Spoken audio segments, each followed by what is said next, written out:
ఇక్కడ చెరువులో ఉన్నటువంటి సమస్య ఇది ఈరోజు సమస్య కాదు, ఇది ఎప్పటి నుంచో ఉన్నటువంటి సమస్య. చెరువు చుట్టూ పాపం పేదవారు ఇల్లు కట్టుకొని ఉన్నారు. దానికి అవుట్లెట్ డ్రైనేజ్ సిస్టమ్ ప్రాపర్గా లేకపోవడం వల్ల వర్షం పడ్డప్పుడు నీళ్లు విపరీతంగా వచ్చేసి ఇళ్లలోకి వస్తున్నాయి. ఈ అవుట్పుట్ డ్రైనేజ్ అనేది తెలుగుదేశం పార్టీ ఉన్నప్పుడు 2014-19 ముందు ₹1 కోటి శాంక్షన్ చేశారు. అయితే గవర్నమెంట్ వచ్చిన తర్వాత దాన్ని కంప్లీట్గా ఆ ఫండ్స్ని వేరే వాటికి డైవర్ట్ చేసి అది చేయలేదు. కాబట్టి 4.5 సంవత్సరాలు వీళ్ళు బాగా ఇబ్బంది పడ్డారు. ఇప్పుడు ఎలక్షన్ వస్తుందని చిన్నది ఏదో కల్వర్ట్గా ఆగమేఘాల మీద కొద్దిగా ట్రై చేశారు. బట్ అది కూడా ఏంటంటే ఎండ్ పాయింట్ వరకు తీసుకెళ్ళకపోవడం వల్ల మళ్ళీ ఇక్కడ ప్రాబ్లం తీసుకెళ్ళి ఒక 100 అడుగుల దూరంలో మళ్ళీ ఇంకో ప్రాబ్లం క్రియేట్ చేయబోతున్నారు. కాబట్టి అక్కడ ఉన్నటువంటి వ్యక్తులంతా కూడా దాన్ని అడ్డుకుంటున్నారు. సో దీనికి పర్మనెంట్ సొల్యూషన్ అనేది ఏం కనిపించలేదు. ఇది ఒకటి తప్పనిసరిగా చేయాల్సిన అవసరం ఉంది. రెండోది, ప్రతి పేదవాళ్ళు ఎక్కడ చూసినా కూడా ఇదే సమస్య, ఇళ్ళు. వాళ్ళు ఎందుకంటే వీళ్ళు 5,000, 6,000 జీతాలతో బతికే వ్యక్తులు ఇళ్ళు కట్టుకోవడం అనేది వాళ్ళ జీవితం మొత్తం ఉన్నా కూడా సాధ్యమయ్యేటువంటి పరిస్థితి కాదు.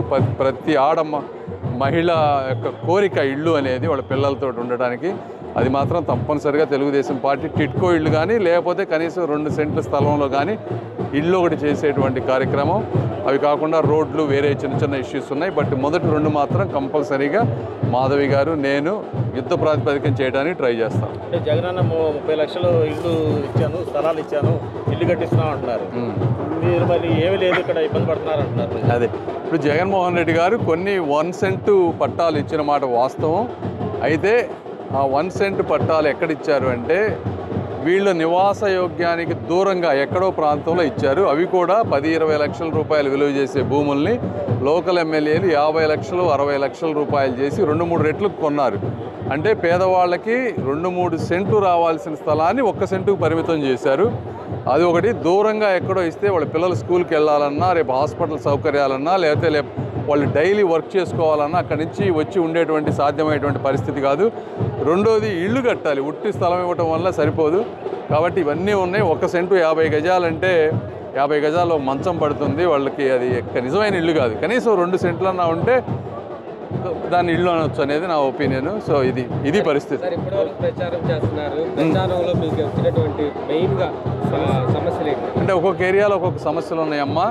బట్ ఈ ప్రాంతంలో ఈ 2 సమస్యలు జనరల్గా రోడ్స్, డ్రైనేజీ, డ్రింకింగ్ వాటర్. మరి ఇక్కడ కూడా డ్రింకింగ్ వాటర్ ఎందుకంటే గుంటూరు చుట్టూ కూడా విపరీతమైన డ్రింకింగ్ వాటర్ ప్రాబ్లం ఉంది. 13 లక్షల జనాభా ఉంటే ఒక 3 లక్షల మందికి డ్రింకింగ్ వాటర్ రావడం లేదు. ఉన్న 10 లక్షల మందికి కూడా 2-3 రోజులకి డ్రింకింగ్ వాటర్ వచ్చేటువంటి పరిస్థితి.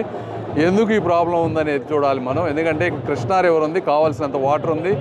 2014-19 మధ్య Telugu Desam party world bank funds తోటి 400 కోట్ల రూపాయలు పెట్టి రిజర్వాయర్ కానీ, ఫిల్టరేషన్ మెకానిజం కానీ, ఇన్ఫ్రాస్ట్రక్చర్ కానీ బాగా డెవలప్ అయింది. అయినా కూడా వాటర్ రావటం లేదు. దీంట్లో అధికారుల అలసత్వం కానీ, రాజకీయ నాయకుల అవినీతి కానీ ఇవన్నీ కలిసి వీళ్ళకి పాపం వాటర్ రానటువంటి పరిస్థితి. ట్యాంకర్లతో కొనుక్కుంటున్నారు ప్రైవేట్ డబ్బులు పెట్టి. సో ఇది కూడా వచ్చిన తర్వాత దీని సమస్యకు మాకు కారణం తెలుసు. 8 నుంచి 10 నెలల్లో కంపల్సరీగా నెక్స్ట్ 5 సంవత్సరాల్లో ఇక్కడ డ్రింకింగ్ వాటర్ లేకుండా, ప్రాబ్లం లేకుండా చేసే హామీ మాత్రం తప్పకుండా మేము ఇద్దరం ఇస్తాం. అంటే నవరత్న పథకాలతో మేము అన్ని సంక్షేమాలు పూర్తి చేశాము, మేము ఈజీగా గెలుస్తాము, మేము చేసిన పనులే మిమ్మల్ని గెలిపిస్తాయి అంటున్నారు. ఇంకో 20-30 రోజులు తెలుస్తుందిగా. టీడీపీ, బీజేపీ, జనసేన మిత్రపక్షాల కూటమి తరపున గుంటూరు పార్లమెంట్ సీటుకు పోటీ చేస్తున్న పెమ్మసాని చంద్రశేఖర్ గారికే ఓటు వేద్దాం. మన గుంటూరుని గెలిపించుకుందాం.